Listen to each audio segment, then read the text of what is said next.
Tycker du att de nya emojisarna ska komma?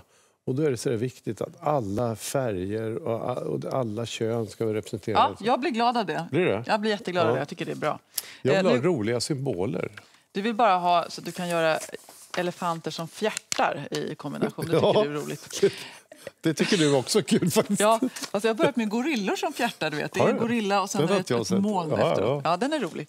Ja. Men som sagt, det kommer några nya i alla fall här nu till sommaren och man kan se fram emot en kvinna som ammar, en kvinna med slöja och en zombie. Mycket användbart. En zombie som fjärtar kan man få ihop då.